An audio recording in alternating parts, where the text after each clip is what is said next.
now, but Melvin is from Honduras. Mariela is from Costa Rica. Melvin was the founder of ERA's chapter in Honduras, which is now working closely with the government. He did this about, embarrassing, what, close to 8 years ago, something like that. They just got a big award from the government. But here Melvin is, and now we're drawing him back into Eco Restoration Alliance. And I actually wanted to get exactly this group together because the e-NABLE Web Central, the system that we've been using for matching clients with makers, has not really served its purpose. It's a complicated and intimidating system. And I've noticed that more and more people seem to be matching using the hub, which is great.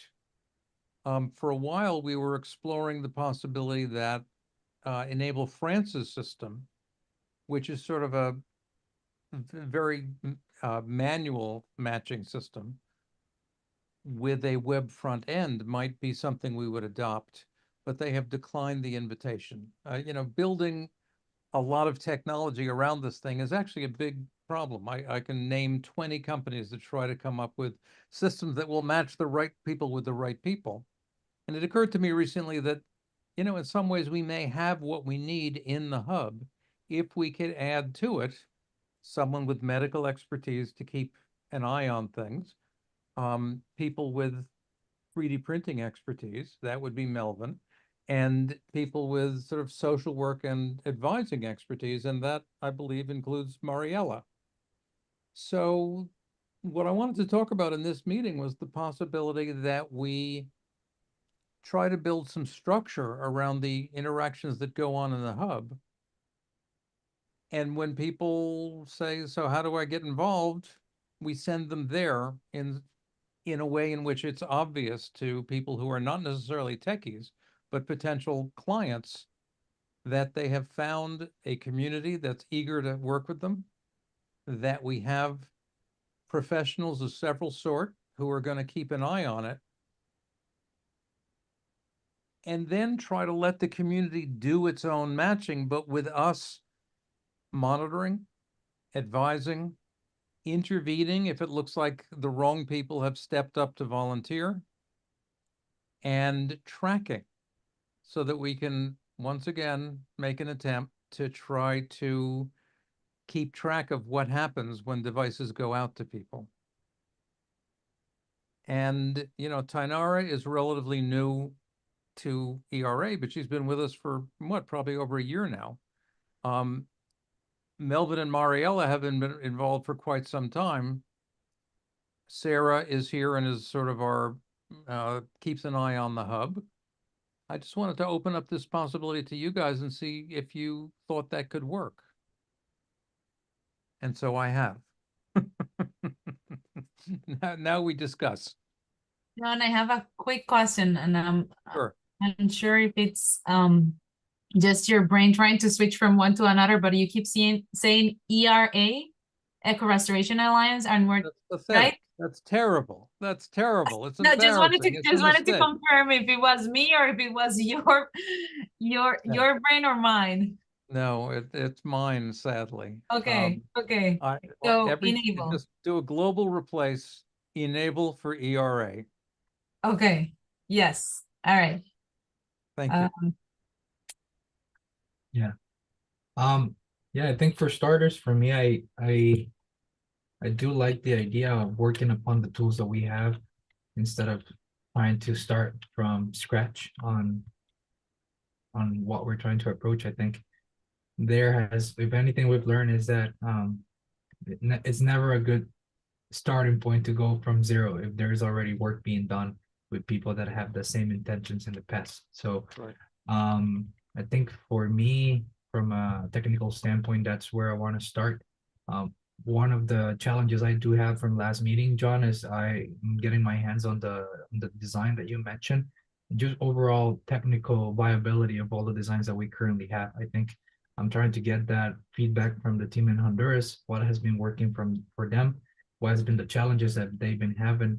And I think just from there, start just building up my technical expertise when it comes specifically to the enabled designs that we currently have available, right? And I think from there, assess also on our website what's the entry level that we're giving users or volunteers access to our designs, right?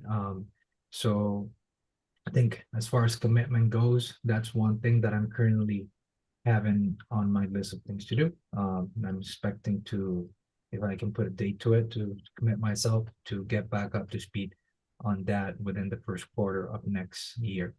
That's what I'm aiming for. I am trying, John, to get access back to some of my technical counterparts here in Rochester as far as getting machines and access to it as well, because it's one thing to see it from the computer and CAD software, and other to actually print it and see how easy can it be, right, and actually do it. So that's part of what the whole plan for me comes up to. I think that's a good point. This is another thing we've been struggling with, and this team might be able to drive it to completion. There should be a short list of recommended and supportable enabled designs. And the one you referred to is the kinetic hand. I think it's a great idea to check it out. It may be too complicated, or it may be the right one for certain kinds of cases, but I think that's a good idea. Yeah. The other thing I wanted to say is that while I imagine that our mutual friend has some 3D printers that you can use, we still have access to the what were they called? The makerspace thing. printers that you helped me set up. Yeah. They could be retrieved if you wanted them. Yeah. Okay. Yeah, we'll talk about that. But yeah, as far as I go from the technical perspective, that's where I'm at. I think, as you were mentioning, we're getting back to it. So part of those actions are, one, this one's being in the meetings, but two, just the personal projects that we're taking as well, and that's mine. So yeah. I'm also reminded. Okay, Sarah, thanks for setting this up. Thank you, Bye. Sarah. I'm also reminded, Melvin, that Enable Honduras has developed a fairly sophisticated chatbot-based matching system. Yeah. Which they do through Airtable. Yeah. Which they do to Airtable. And so exploring, and this, you might be able to take the lead on that, exploring whether that can augment what we do in the hub, or if you thought it made sense, even potentially replace the hub as the tool that I was thinking about. Yeah. But a real-time, a real-time device connected to the hub sounds like it might be a good way of reaching all demographics. Yeah. I'm getting up to speed with the one in Honduras, just really understanding currently its benefits and also its limitations. So yeah, next step will be doing the same for the one that it's currently on the Enable Hub, which I do recall a bit, but I think, as you were mentioning, I think we really want to understand where are we taking it from, like what's currently being the stopping point for people getting actually connected to makers and vice versa, right? So yeah. Panera, do you have any thoughts about this attempt to revive and restructure our process for connecting volunteers with people who need devices?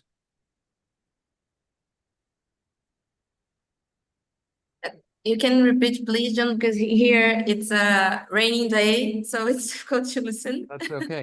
I was wondering if you have any thoughts about. I was wondering if you have any thoughts about this effort to restructure our process for matching volunteers with recipients. I need really to think, because Enable it's a huge thing. So for states, it's more easy. Here in Brazil, it's easy to control, not to control, but Enable it's a global thing. So I think we need to think global, and how we can do to connect people and to understand what happened. Because here in Brazil, I can totally what happened when we gave the prosthesis. And because we can have to, here in Brazil, we not gave the prosthesis by the mail. We gave for people front to front. So it's more connected. But this is how Brazil it is. We are more connected. I think in e-NABLE Hub, everyone mail the prosthesis or send the prosthesis for a longer way. And it's different because you don't know the person and you just send it. So I think we can reform the system to have, I don't know, a document, a drive like this, and people who are interested can print the form, and like 3 months later, we can send again the form and ask, you are using your prosthesis, what happened? How was your connection and everything? I think it's like this. We need to have people in around the globe, one person to every country, and this person can control these things. Like, oh, okay, you are the coordinator from this country. Like, I think. You know, one of the challenges we have had is that there are countries like Brazil and Honduras, and in fact, in most countries, they've worked out their own systems, and they're only loosely connected to us. So what I should have said is that, you know, the hub and me and Jeremy and Sarah are sort of there as the foundation. We're not, and I don't think we want to become the controllers or the coordinators of the whole movement, but we do want to be there for people who come in saying, hey, how do I find the right people? And in many cases, if we can just refer them directly to, for example, Tainara or Everton in Brazil, that's perfect. My strategy on a lot of these things is to just try to make sure that they're taken care of by someone, and ideally not by us. However, as e-NABLE Central, we're sort of the first resort and the last resort for a fair number of people. John, what's I'm sorry. uh, No, you okay? I'm wondering what is or what has been what have been the major challenges for using the hub as a like a reference point or like There actually as has been matching. there actually hasn't been, that's not been the challenge. e-NABLE Web Central, which you can find, I think it's at enablewebcentral dot, let me see, .org? Nope, .com perhaps? There it is. Enablewebcentral.com is quite a sophisticated system that we established quite some time ago. I think maybe even before we created the hub. Yeah, this was the one before. Right. And it was a big investment on Jeremy's part, and it never really took.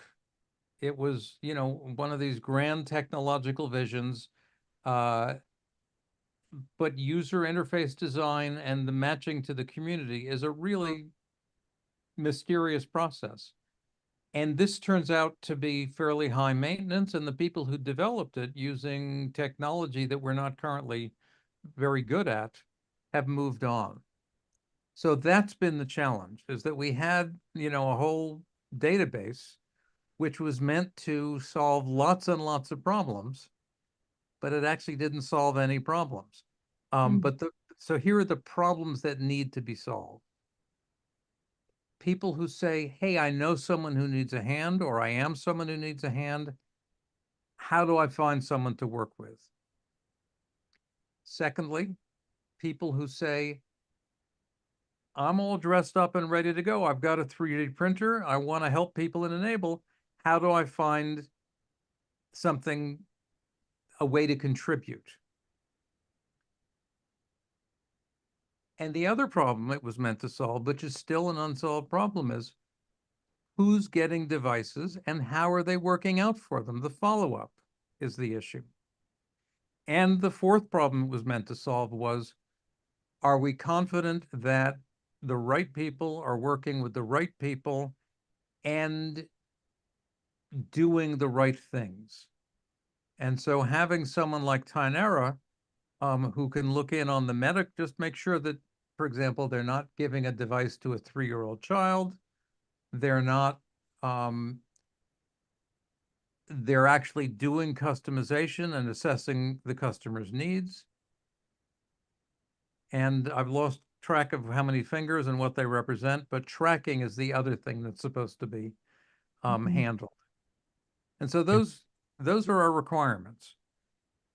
e-NABLE Web Central didn't do it. And so what you say is that people have been doing it informally, either because they know people and they just do it, or they do it through the hub. But the hub could use more structure and it could use oversight and tracking. And it occurs to me this year, at the moment, we actually have some money. So if we could pay people to provide the ongoing supervision, I don't think it would be a lot of hours and a lot of work, but it would be a responsible way of doing this.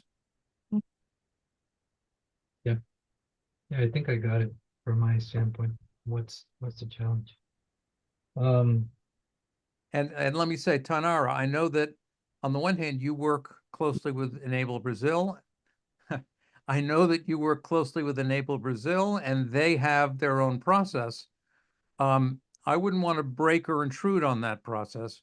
But one question I do have is whether, just as you've been acting as a e-NABLE general advisor, you might be able to act as the e-NABLE general paramedical person who could keep an eye on the issues that do surface in the hub. What I see most in this, I work with processes for 4 years now, and what I most see it's anyone in any place knows where the processes come from. So they don't know e-NABLE. So they don't know it's a huge hub who have a lot of type of processes and models. And what's happened here in Brazil is we have a lot of cities, and one city may no e-NABLE, and they started to give the processes. And another city do the same thing, and another city do the same thing, and another city do the same thing. And they don't talk about this. So it's what's happened in the hub a lot, because we have French, we have Canadian, we have United States, we have Africa, we have a lot of places. And anyone knows the process is for free. So for a long time, people think I created processes because, let me just put my chart here. Because they think they don't know e-NABLE.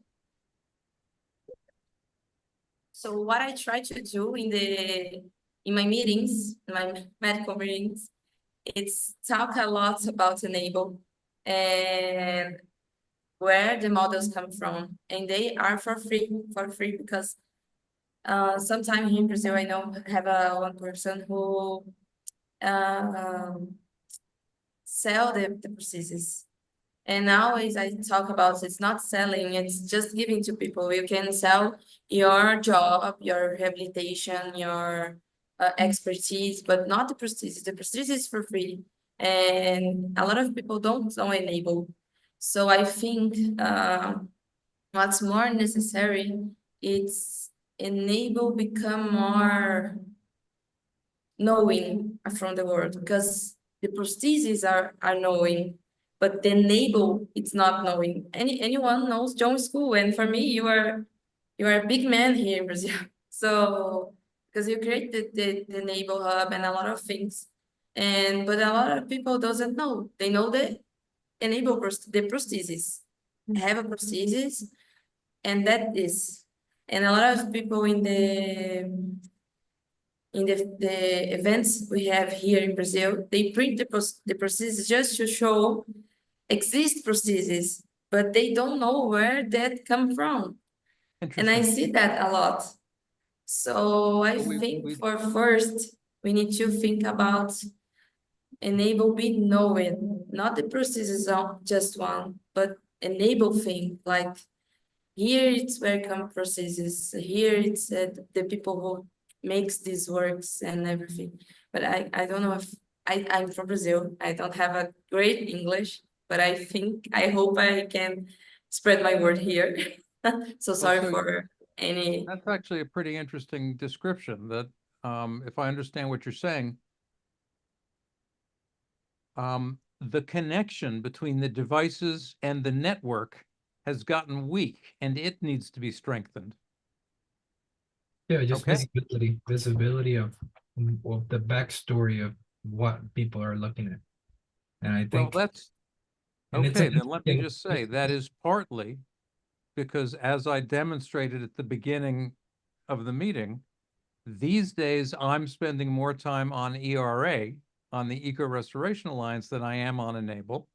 And Right. Jeremy also, who's been doing great work for 10 years, is beginning to step back. Mhm. And so Tainara and Mariella and Melvin, this is the moment for a younger generation to say, okay, what's needed? Right. Which I think it's a good point that you bring, John, that the fact that I think e-NABLE is still very linked to your name and to your work, and you mostly you as a preacher of it, right? Which is great. But I think in the generation that we're living right now, there's a lot of tools that we haven't explored as brand visibility, which I think that's the word of what we're trying to do here, you know. And I think that's where the connection wants to be done. I think a good point just to bring here to the table is also, you know, how, you know, I think it's true what you're mentioning, and I see it, but my thought is, should we devote first some time to clean the house before we start doing that brand visibility? Because here's my take.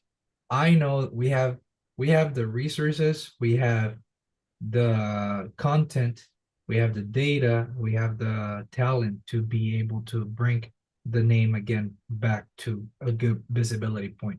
We are living in an era in which things spread right away, and most in the line of work or the line of business that we're in, to say business, it'll gain quick attention really fast.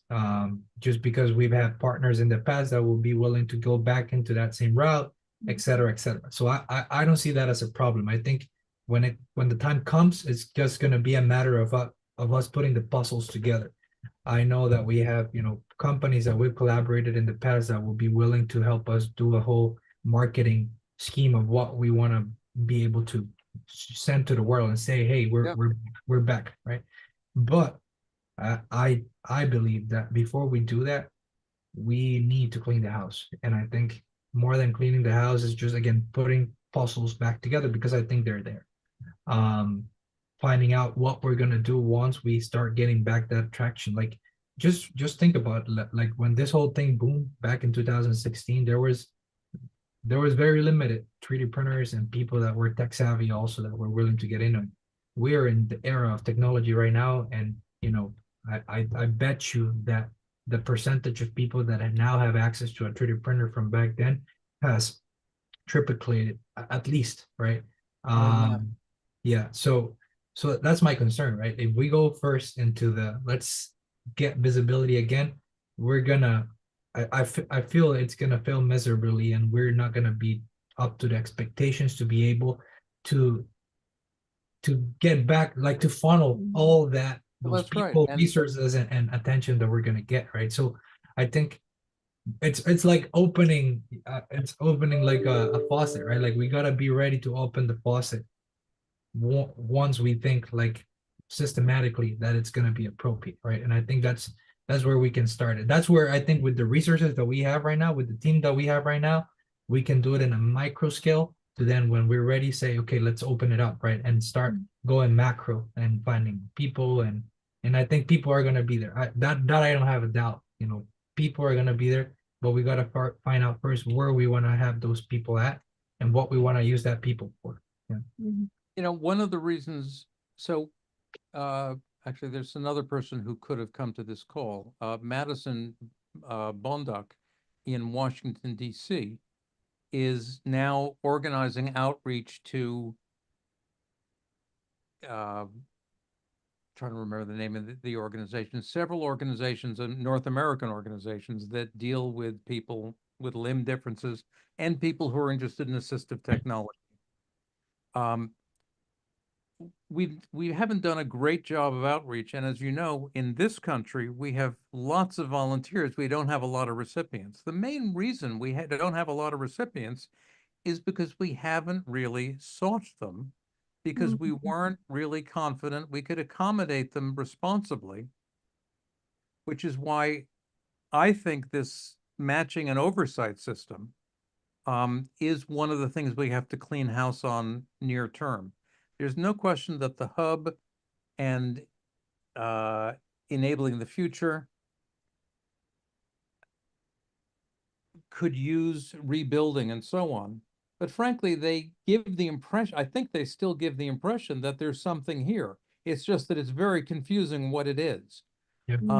And so I would love to see a whole website redesign and a rebranding.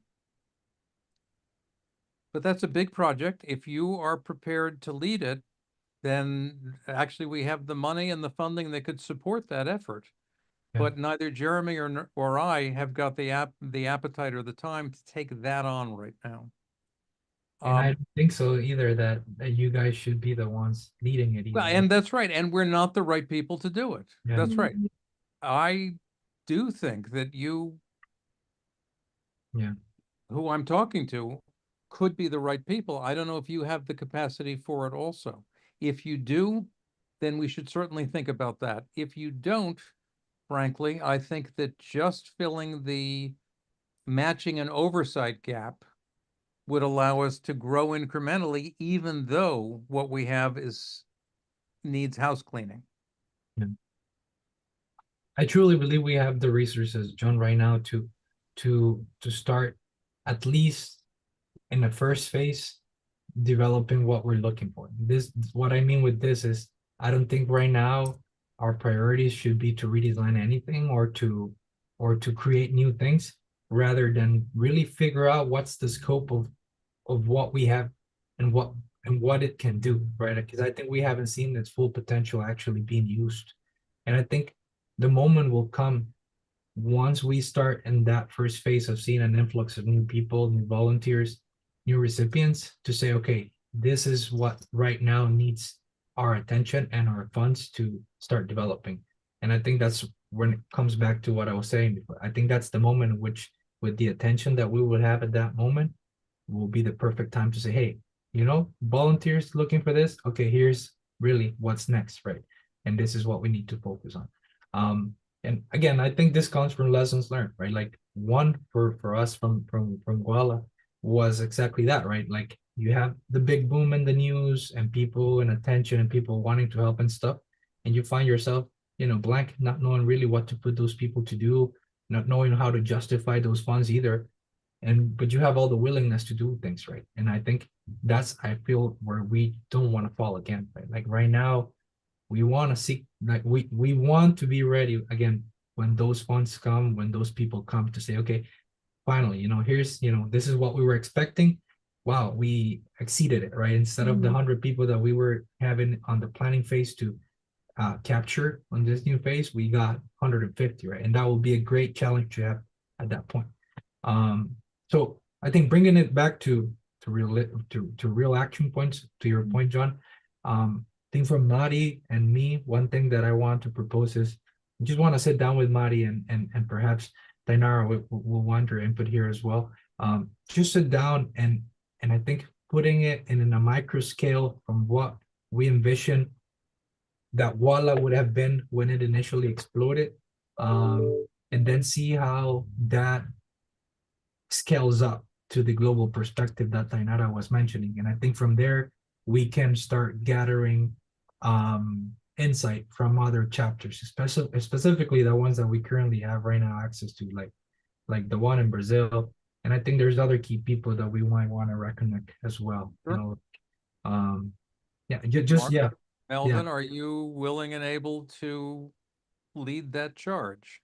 But I'm talking here as something that I'm thinking to propose to Marty first of all, right? To find a time to Okay, do it. and Yeah. Mari, when I said Melvin, I meant you guys. Yeah. He's Yeah. Yeah, I have, while I was hearing you, I like what you're proposing. I just keep thinking, because you're saying, yes, it sounds like we have the puzzles. Somewhere there's all of these, right? We just have to put it together and make it look attractive for people and for it to make sense for people, right? Make it easy for people to navigate and match and explore and all that. Now, do we have, or is it the hub, the place to find all of what is in existence for e-NABLE? Meaning the website that you just sent here, e-NABLE Web Central, the hub itself, the contacts, like, is there a drive that we can use as a reference point to kind of start figuring out the pieces of the puzzle? There is a Google Drive that has 10 years of e-NABLE history in it. It's a mess, but everything is there. I will share it with you too, in case you don't have it. Yeah. You've named all of the critical things except for the map, which is another really useful resource. And that I saw it in the hub, right? That's right. There are links to everything in the hub. Yeah. That's the good news and the bad news, right? There are links to everything in the hub. So yeah, I will make sure that you have access to the Google Drive, and then one way to proceed might be for you to create a subfolder within the Google Drive called 2025. Mm. And you begin copying into it just the parts that you think should be part of the new future. Yeah. But I think that we'll talk it through with Marty really what the details will be, John, as far as putting a date. But I think just for starters, where I feel I want to start is just on a blank piece of paper and laying out really, you know, where three narrow downs, right? What things are matching with what we feel is as a necessity and something that it's already existent. And I think from there, start just mapping really the resources, which I think is the right word.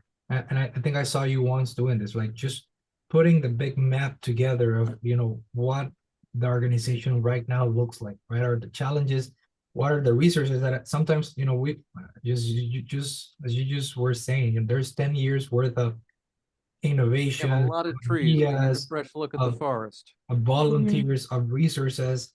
So I think my excitement really right now is trying to put that together and start saying, oh, wow, you know, this right here that comes next in the map, you know what? There's actually 3 people that already tried to do it back then in 2020, right? Let's see if we can connect them. Again, that kind of things, which when you were talking really brought to my idea, like even with what we're talking right now, really our big thing also is not even capturing new people. It's trying to see how can we bring back people from this whole 10 years that I know that some are not even involved anymore, or, you know, move to other projects. And I think But volunteers, you mean? volunteers, yeah, Volunteers. volunteers, guys. Yeah. And there's a complementary opportunity here, which is when we bring in new people, they should be coming in not just for prosthetics, but also for the assistive technologies, all the things that where 3D printers can serve the same kind of purpose, but Yeah. not just for mechanical hands. Right. Mhm. And for the experience too, just as Tainara And was for the mentioning, experience, which I'm glad that she has experience is a big thing that makes a huge difference for I believe all the other chapters around the world. I haven't seen it that much so here in the US, but as I've shared with you always, John, like that's the big thing for the prosthetics that Guala gives in Honduras, for example. They're, you know, they're not numbers, it's really the experience that you give to the people when there's a delivery, right? Like the sponsors that you can incorporate from the city, you know, bringing all the family together, the programs that you create with the people that are giving you the resources. So at the end of the day, it stops being a product Mhm. that somebody's trying to finance, but rather a project that you're Mhm. projecting to, And a you know, community that you're sponsors joining. exactly that will give out, right? So all that stuff I think go into what we're thinking. So again, just to bring up some commitment here from us, I think we'll talk it through with Mari really what's a commitment that we can put into a date to have this ready. But I think for us, really what it will look like is just, you know, sitting down and with a blank paper or with a whiteboard, trying to start putting all this together from our perspective, but start bringing you all as needed into it. And I think we can use what's the name of this whiteboard that we use and like that it's like interactive mirror boards mirror Yeah. board, yeah, which I think is the right resource for that, and then we can make it interactive. So Yeah, I like that. When is the next e-NABLE Chapter Leaders Roundtable? Like this meeting, when is it? This meeting is monthly. Okay. And it can be, I don't think we've set the time for the January meeting yet. Okay, that's I'm just trying to put like a timeline in my head as Sure. well, that it's right, that it keeps us accountable and moving forward. So Tainara, what do you think if for next table meeting, this meeting, we bring up like we first see it as Melvin said and put the like move things around, and next meeting we discuss like what are more of the maybe action steps that we can share, or where we would need your input in. First, I love the way you talk my name. Was the first person who talk correctly in English, so congratulations. And I think you can create the mural platform because I use it and it's very useful. And I think the next meeting we can, in 1 month, we can in your houses look the e-NABLE website like different persons. You are a recipient, you want to receive a prosthesis, and you can see if the website e-NABLE is instructive for you. And you are a donator, so you are someone who is going to make a prosthesis. And if the website is good for you, you understand the website, you understand the models, you understand what we have there. So I think we can have both have this vision and talk about this vision in the next meeting. How was for you? I think we can start like this to see where is the mistakes, where you can put more energy to make it work well. I think that way we can start to 25, the year 25, like as well. I think, I don't know if you agree with me, if John Yes. have your opinion. Yeah. See, we have an agenda for next meeting already, John. It's fantastic. It's fantastic. And let me Yeah. say, I am eager to support you and also eager not to fill the whiteboard for you. This is an opportunity, right, for you to recruit me when you need Yeah. background information, and I'm going to try not to suck the air out of the room, which comes all too naturally to me. Yeah, I think that's the right spot for you at the moment, John. I think we want, well, you'll find your place when it comes, which I think for me really will be just gathering insight from things that I am unaware, and I think that we sometimes forget that have been done, and I know you might have a better lead. And Sure. just to put one more point on that map or mirror that we were talking about, I think ideally for me, what I would like to see, which is one not mistake, but one lesson from the first time that we did what this was, let's try to put a side to side of what we ideally would like to see this be in and what currently is, right? So I think the reason that I bring this is because I know that, you know, we can gather a lot of different of these models from different chapters from around the world, and you might want to help us there, John, like identifying key chapters that you think will be open to do this, because I think this is a very like key topic, or very how do I say, como delicado, like a delicate topic for some chapters, right? Like they don't want to share their know-how or how to, right? But I know others might, right? So More sensitive. yeah, like Sensitive because information. I think to Tainara's point, that's really the big thing here for prosthetics, and we're having this situation in Honduras. Like people know the designs are free and that they know how to like that they know where to get it. The know-how is really what starts getting value once chapters starts growing, right? Like, is anybody and everybody can print prosthetics, and that's the whole deal behind it.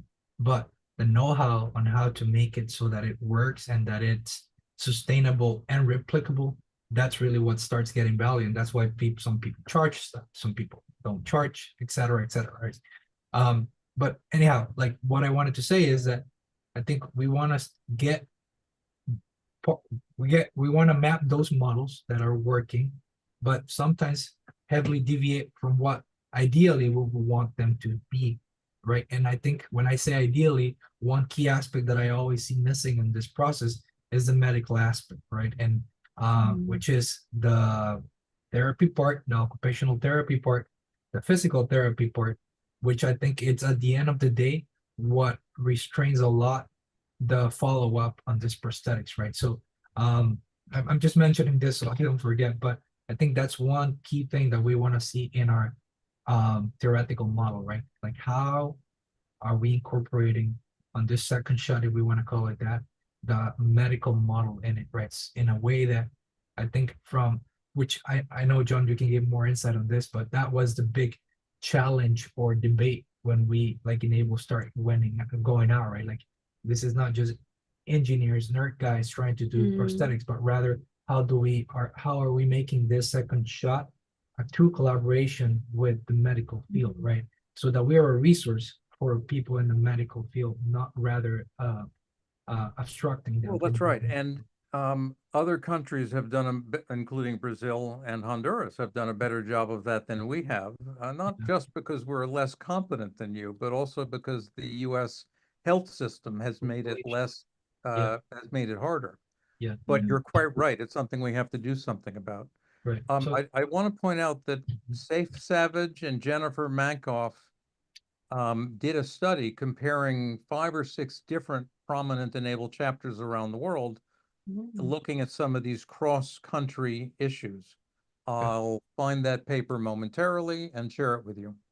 Cool. Okay, yes, I'm still connected with Safe as well. And I know that she will be willing to talk to us more about this. And Terrific. Those are the people from Mexico, right? Safe is Rodrigo's sister, right? Yeah, from Mexico.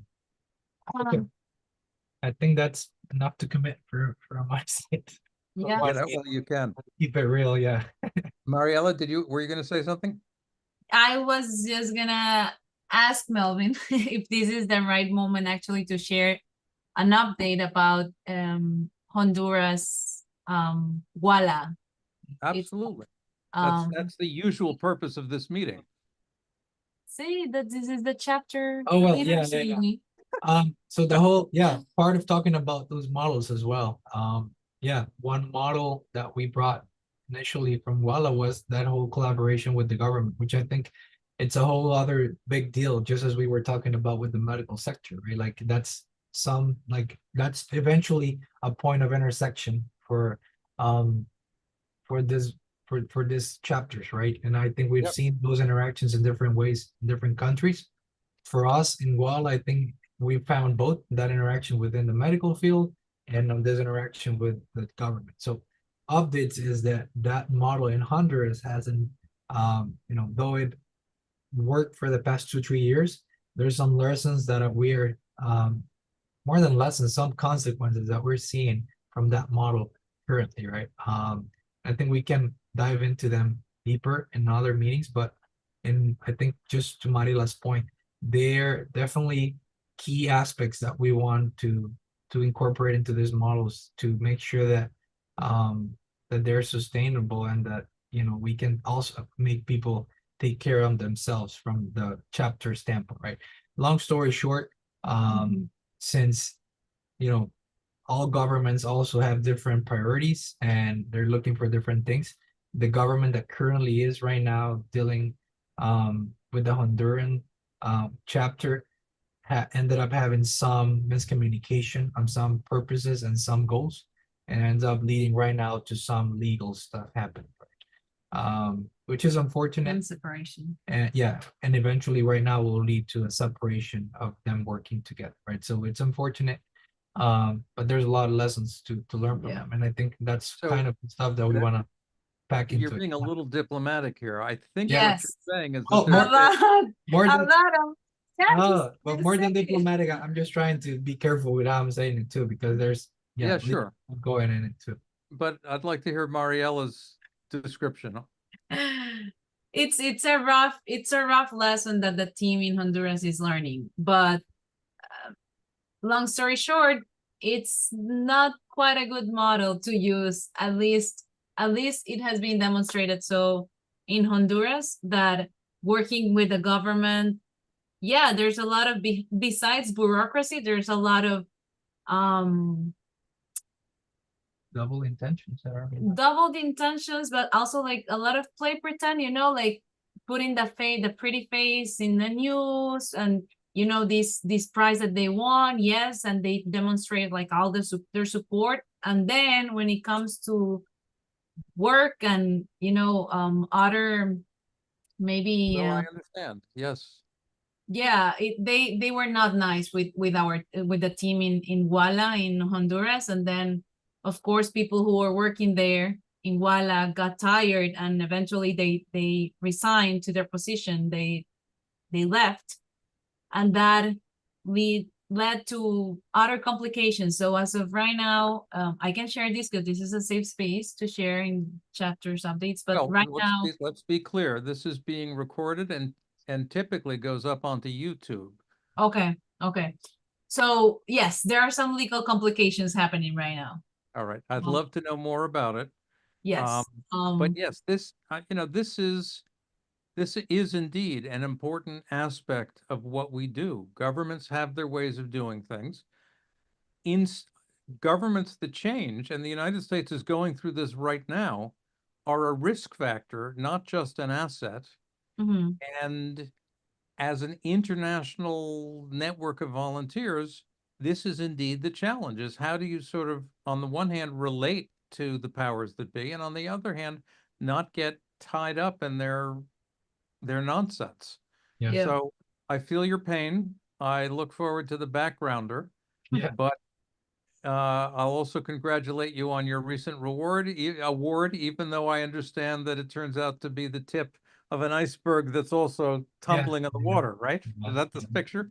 Well, it was kind of separate. The price was not coming from the government, but it was coming from a separate entity. So Yeah, but I Got think it's a good lesson to have. I think Yes. it came in the right time as well, as we are getting more Okay. and more involved. So I think it's for good at the end. I've seen a lot of more engagement from the team out of it too. So Okay. yeah, we'll see what comes out of it. All Mhm. this to say, and I just want to end in this note.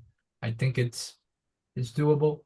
It's just there's a lot of ingenuity that needs to be taken out of people that want to do it right, and understand that a lot of Right. people work for different motives, and Mhm. though they can be the best motives, sometimes they can be move and plays around so that it ends up Well, listen, I'm glad you reminded me that SAFE. The first of these academic Yeah. references that I put in the chat, the Mhm, one at acm.org, mhm. is the paper I was talking about.